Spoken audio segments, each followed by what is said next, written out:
Hi, I'm Matt from HockeyReviews.ca, and this is the Warrior Ritual G5 Pro compared to the G4 Pro. Snapshot review. This is not for the gloves. The gloves will be in separate videos, so make sure you check those out. So obviously, I haven't used these on the ice yet. My area hasn't even begun talking about opening up rinks yet, so I don't know when that will happen. With that said, I am really impressed so far from what I can see in this pad. I feel like I have a pretty good idea of what I will like, what I won't like, and how pads will kind of play without having to bring them on the ice just by looking at them. And I'll safely say right from the bat, this is the first Warrior pad I've been able to recommend to people since the G2. And a bunch of Warrior fans will probably be really angry at me saying that, and Warriors seems to have that specific fan base that's really rabid. But this pad is such a huge improvement over the G4 that I'm impressed by it, and enough to say that I think Warriors onto something pretty legit here. So I'm going to go over the differences between these, talk about what I like about this pad so far, what I don't like, what I wouldn't mind see changed. But yeah, we'll kind of be in there. So Warrior introduced a new stiffness on the G5. It's the Pro Thigh Stiffness. And it's what they offered to the European pros before. So Warrior had a bunch of goalies. I think the Hungarian national team goalie wore Warrior stuff for a while. He might still. And this makes a huge difference to this pad. So instead of when I picked this pad up to do this comparison with, I grabbed a normal G5 that is not mine because mine has that Pro Thigh Stiffness. To compare it to see if it was worth comparing with this, and it's still really stiff. The normal G5 is still a very stiff pad, where this is not at all. So it wasn't worth me bringing it to talk about the differences between mine and the stock one, because honestly, besides this outer break and mine's a little bit stiffer, it's not that much of a difference, so it wasn't worth it. This, on the other hand, is a totally different beast. So boot stiffness it's not super stiff. It's pretty soft. It flexes the other way quite a bit. And the only thing that's really stopping it there feels like it's the outer break. But that right there is just pretty flexible. It's not E-Flex 4 soft where it feels like it's disconnected. Thigh rise is really stiff. So you can bend it a little bit, but not much. And that's me putting actual pressure on this. Everything on this is super stiff. It's stiff down here and it's stiff up here. This part is obviously the part breaking. In terms of the angle, not actually breaking. But that is really stiff, and I'm really, really impressed by that. Warrior removed the profile lock on these, and I'm a huge fan for it. The Ritual G5, the G series, not the GT line, was supposed to be their stiff pad. And in the past, the thigh rise was softer on these than it was the GT. And if you say otherwise, you're wrong, because I put it next to each other, and I've seen that. And Warrior even admits that. The reason being is this profile lock. So boot flex, it feels softer on the old one than the new one, but it might just be because it can't move as far, and this is just an old pad. But here's what I'm talking about for flex on the pad. That's not a stiff pad. You can't tell me that's a stiff pad. The reason that was the case is because it had the profile lock. And the idea of this was, if you wanted a curved pad, you could bend it down, you would put the Velcro there, and then you'd have a curved pad. Okay, that's fine. The problem with this, and one of the big reasons why I couldn't recommend this pad ever to anyone, is this just means that this is going to wear down over time. And specifically because the core is so soft, and I'll cut to a view of me showing how soft the core is, that this is either going to just become super floppy, which it kind of already is, and this part is going to bend. The edges are going to bend. So if we undo the profile lock and even try to straighten it out, it's still super flexible and super soft. So my problem with this pad, the G4 pad, is that the core was too soft, and that the profile that was too soft. And people will say that I see all the time people are saying how durable they are. I'll talk about the binding thing later when we're on a different view. But I have a problem saying pads will be durable when I know the thigh rises will bend in on them. I had that issue on the Optik 1, which is why I bought Optik 2s with basically where they changed the core of it because of that issue. So, and like a lot more problems come with the seal when that's up there. Like I can get my hand under there even with pushing on the knee block because of that bend and because of how soft this core is. And like there's going to be, like I said, there's going to be durability concerns. So I had a really hard time ever recommending these pads to people because of that. I wore Warrior G2s and I thought they were amazing because Warrior G1s were basically the first, well, besides Smith, but let's be real, the first like big retail market pad that had the removed binding, and it was really impressive, and they kind of pushed companies in a new direction. They also did the stiff knee block where it was like perpendicular and it didn't kind of flop as much. It was much stiffer than what it was the companies did before. Everyone else kind of moved into designs like that. So Warrior G1 was pretty, or that was the G2 that did the knee block, but the G1 was really impressive because of like the boot. Then the G2 did the knee block in this calf being solid, and it kind of ended the Velcro strap, so they kind of pushed it in that sense. And then after that, I feel like Warrior kind of lost what they were doing with this pad and kind of tried to make it, well, they added the profile lock, and I hated it. And the pad, my G2s were really stiff across the core. They were pro returns, but all the pro returns I saw had that, and you could custom order them like that. Once you went to the G3, you lost that ability to get it without the profile lock, and I was really, really disappointed by them. And that's why like I haven't worn Warrior since, and I've been disappointed with the pads, and I wouldn't ever recommend these pads to people before. And that's kind of the thing here too. These are way better. The new ones are way better than what this was, like night and day.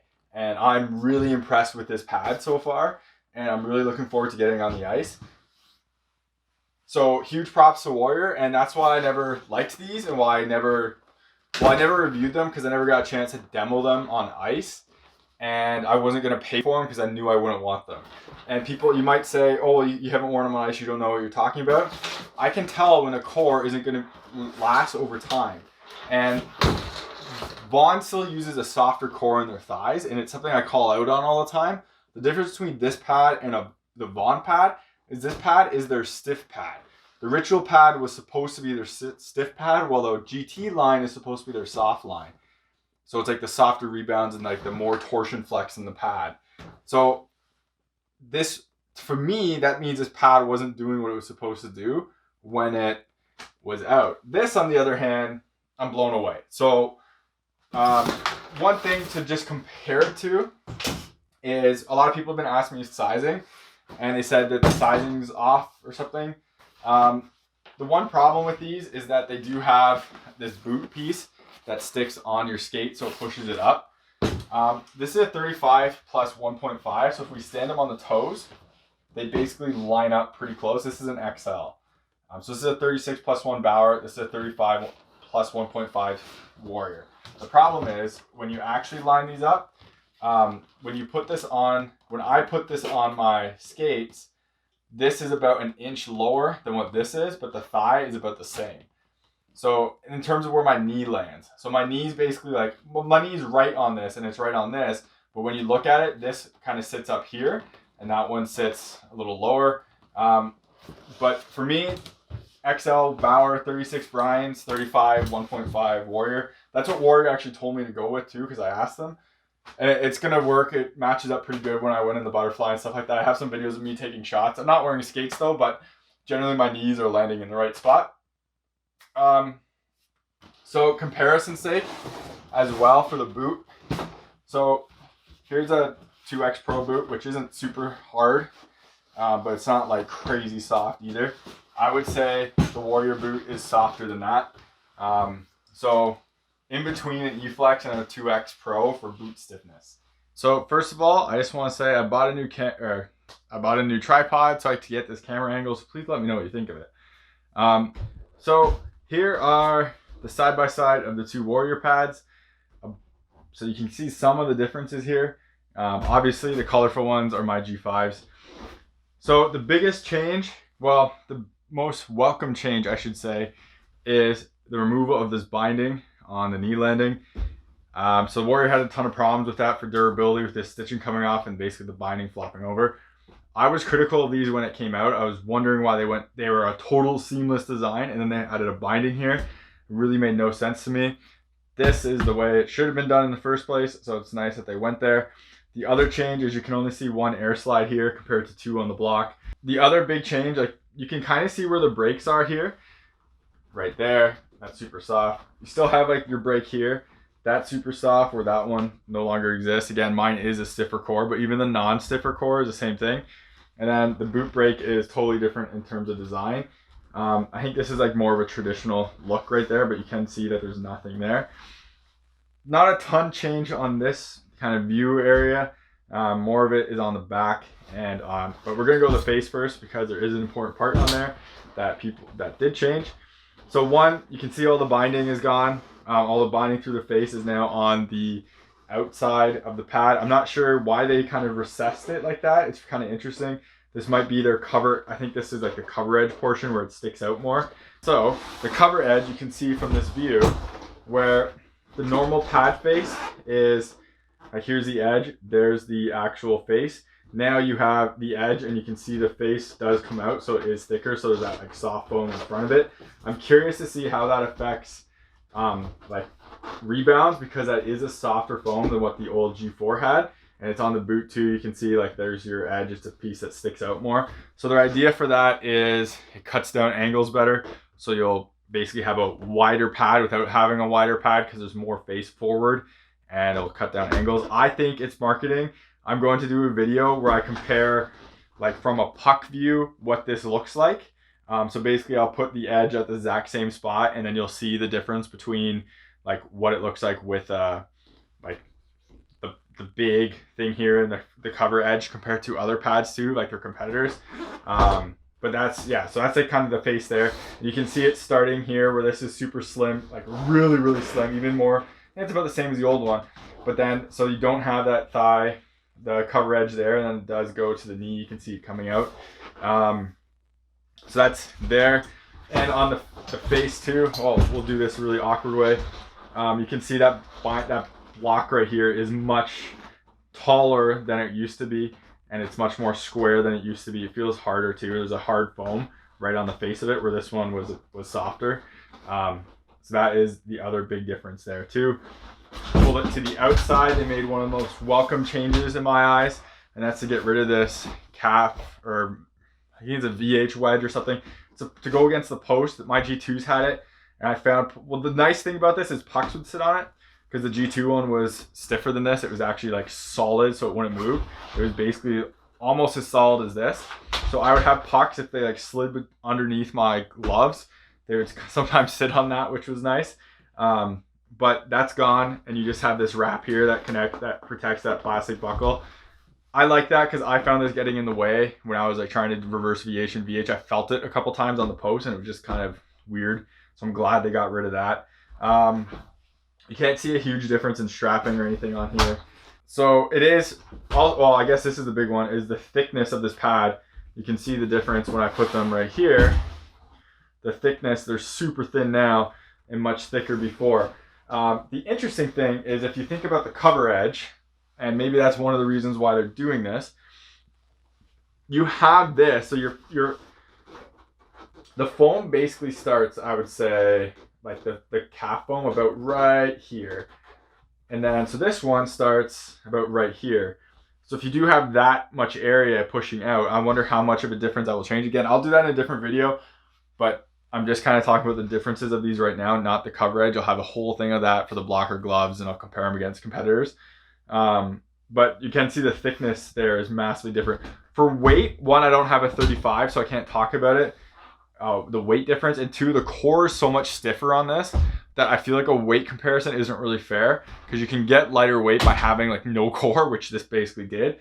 And then this should be a little bit heavier because of that core, because it is a firmer and more dense foam. And that's a better pad. It will be more durable, so I'm okay with the weight. And I don't really like talking about it that much. People care about weight too much for marketing reasons, and like, oh, this pad's lighter, this glove's lighter. It doesn't really matter that much. They're all so light now that unless it's really something different, it's not going to make a huge difference in my eyes. So one of the big changes on this is the calf wrap. But first we'll look at this calf wing right here. So Goalie Union on YouTube did a mod here. So basically what they would do is they'd pull this piece out of this wrap. So you can see how it's being held in here. And that way this would kind of push down away from the pad. And the reasoning being, and I found this with my G2s, because this sits so flush with the actual pad itself, if you don't really drive your knees down, pucks can hit this and just kind of go in, because it doesn't really cheat down and like seal the calf like some pads like the Optik do. So the Brian's Optik have a pillow in here, which is this piece right here, which basically pushes the calf of the pad down when your calf isn't all the way down. So your knee can be like up a little bit. So it'd be like that, but the calf is still being pushed down like that. So people found that that was causing pucks to go in or kind of just slip under. So people did some mods on that. I'm not going to do that because I found when I use my G2s, while I noticed it, it basically meant I was kind of cheating with the pads. And then what I would do is I'd just adjust my games to make sure so I'd make sure I drive my knees down more and then kind of get that technique back.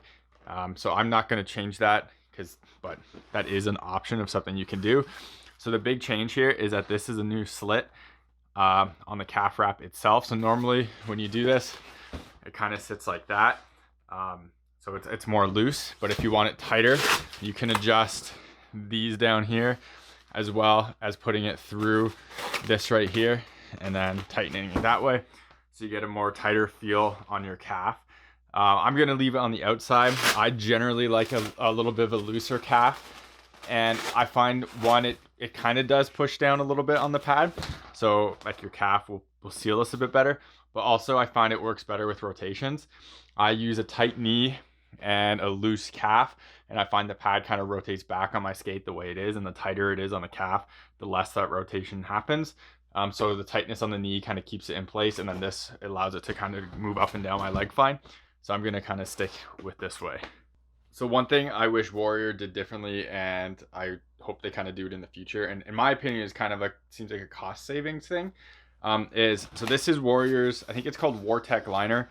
They've had this on their alpha player gloves for a long time. So they're like boxy 4 rolls, so it was on franchises. I'm pretty sure this is supposed to be antimicrobial. I can't say that word.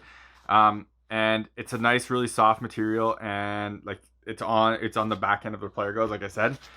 I think it should be on the inside of the pads. So kind of here, even, I don't know if it should be on the knee landing zone as much, but it should be somewhere where it's actually going to touch your knee or leg, because this isn't going to touch your leg pretty much ever. This is basically going to touch your leg. This is going to touch your leg. And the only time I think it really will is if you put it through, and then it like has a better chance of touching a little bit of your leg, but even then it's still going to be very minimal. So I wish that was used in more places. I don't understand why it's not and why it's even there to begin with. I think it should be basically the liner of their goalie stuff, like for their chest protectors and stuff like that, unless it doesn't. I know it's on their jock. I really wish it was also on their gloves, just to give like it should be there. It was on the backhand of all their player gloves, so why isn't it on there? Doing what Bauer did, so this is kind of Bauer's thermocore, and it's like right here, and that's on their pads and it's on their gloves. It's really comfortable, and their new ultrasonics are nice like that too. I feel Warrior could do that with their Wartech, and it would be nice and kind of like just increase the quality, in my opinion, and like the feel of their stuff. Warrior could also, they have a one for their Covert series, which is blue, for their gloves. They could do that on the GT line, so to kind of differentiate them. But I don't get the point of why this is really here, and but I do like the material, and I wish it was used more. So the boot strap is pretty similar, if not the same. Yeah, it just goes through, you can have it through that goes under. So this part would go under your skate, this part goes behind the skate. I don't use boot straps anymore, so I'm probably gonna just take that off. Toe strap looks to be the exact same too, and I hate it. So I liked how they had this piece before, so you could put your own toe tie setup in there. Mine doesn't have that, so I'm sad. Yeah, so it doesn't have it anymore, so I'm kind of sad with that. I'm gonna swap this out because I hate putting this thing on and off, and I hate putting it through my skate, and I think it's one of the worst design things ever. I get why it's on junior pads. I hate it. I want my Velcro, so I'm gonna try to figure a way to get to pull this out somehow, and I might have to cut it and stick basically, well, the best idea would be right here. Somehow I can feather through like the bungee cord of a normal toe tie through there. I'm gonna do that. So I'm really disappointed that these aren't the same. I think that's a downgrade on my part, or sorry, in my opinion on these, because that would have made like switching this out for something way easier and way nicer. You still have the boot riser, as you can see right there. The interior here did change a bit though. Like I mentioned how this was like kind of not as thick anymore. So this was a thicker pillow. This one's a lot thinner. And you have that drive, which is still there, that drive little wedge part. It's only on one side now. It used to be on both. But yeah, so that's a more dense foam than this one was.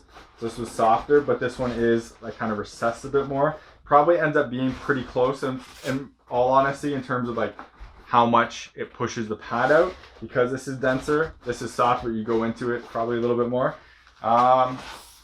Switching this around.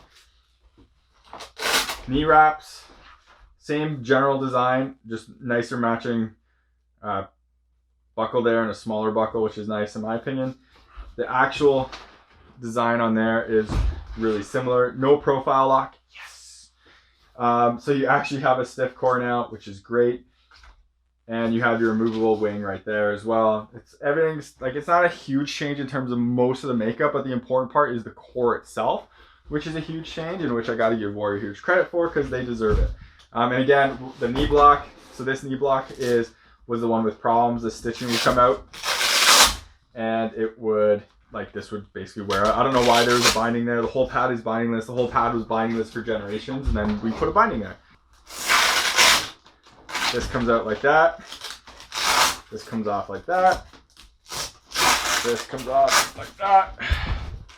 And then that is right there, so you can actually adjust this strap and how tight it is. And you can't really adjust like this whole piece that much. Actually, I lied.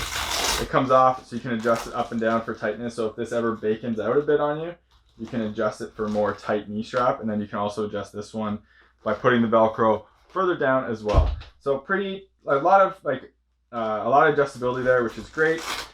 I had a bunch of people tell me how this knee block design, or Bauer's new knee block design and their stability slide, isn't new because Warrior's been doing it forever.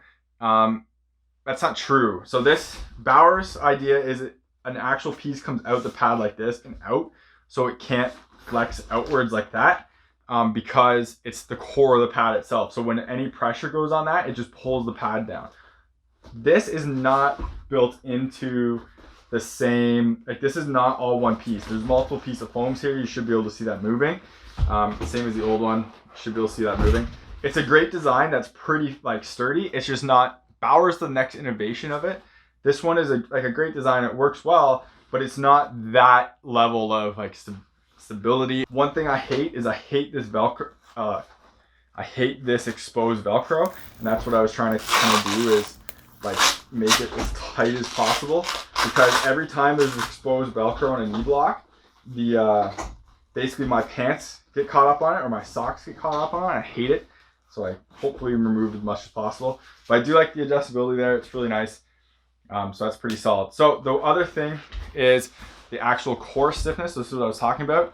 That's super stiff. That is really stiff, and that's going to hold up a lot longer than what the previous one was. So that's really stiff. That's going to like hold up and hold its shape. The previous one is, so as you can see, over time that will bend, and then this, because this is so soft too, it will also bend. So huge upgrade from that on the G5, and Warrior deserves huge credit for it. You can see the difference of thinness there.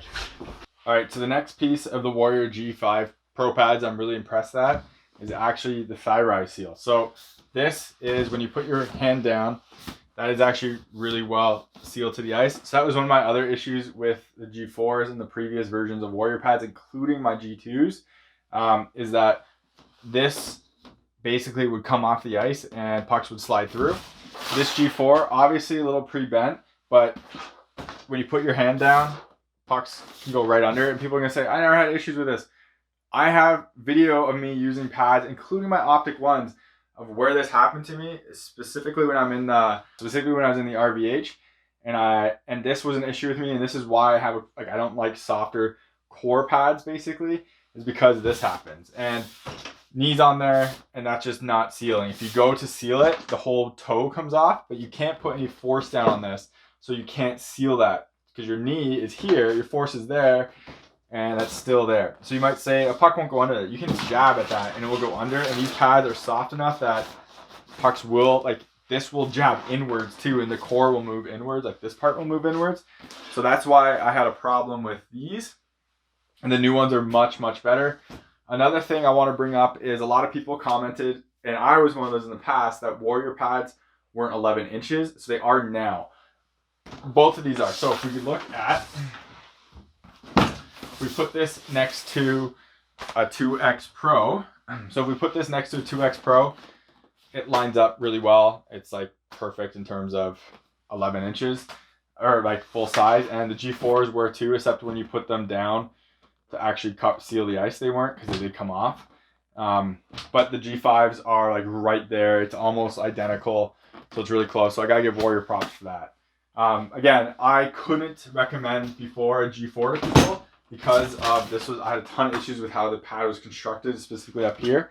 G5 solves all those issues, and they're good to go. So in my opinion, if Warrior figures how to do this with a soft core in terms of thigh rise flex and be like basically get this flexibility with that core so it doesn't bend, then they will have basically the best hybrid style pad and like soft pad on the market, because Bauer isn't doing one. Bauer, the Vapor is going to be as stiff as it is now, and it's not going to get less stiff, and they're not going to go for a soft face either.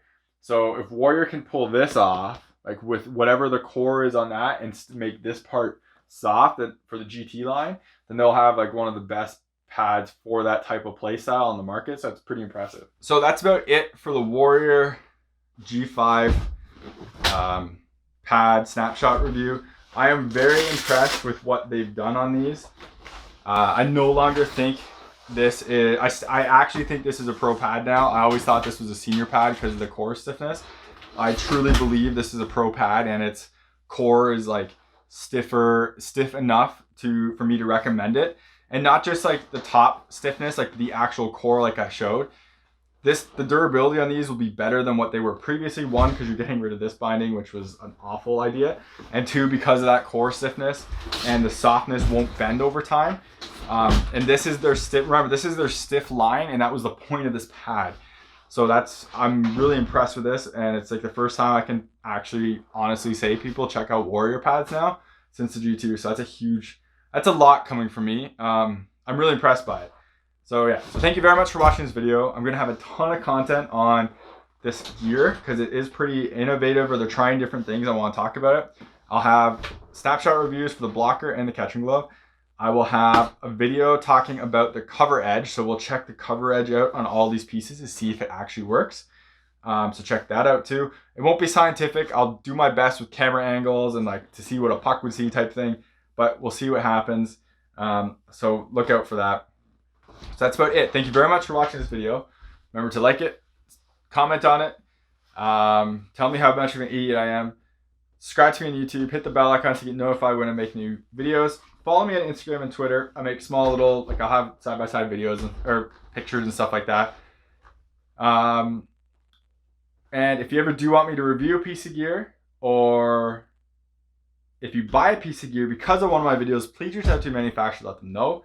Helps get me on their radar so I can get stuff like this. I bought these, by the way, but so I can get stuff like this so I can demo it and talk about it. Like I know the other social media guys have had these for a while. I'm not one of those. I don't get that treatment. So yeah, it would have been nice to use these before lockdown, but I didn't get them before lockdown. So anyways, thanks very much for watching, and take it easy.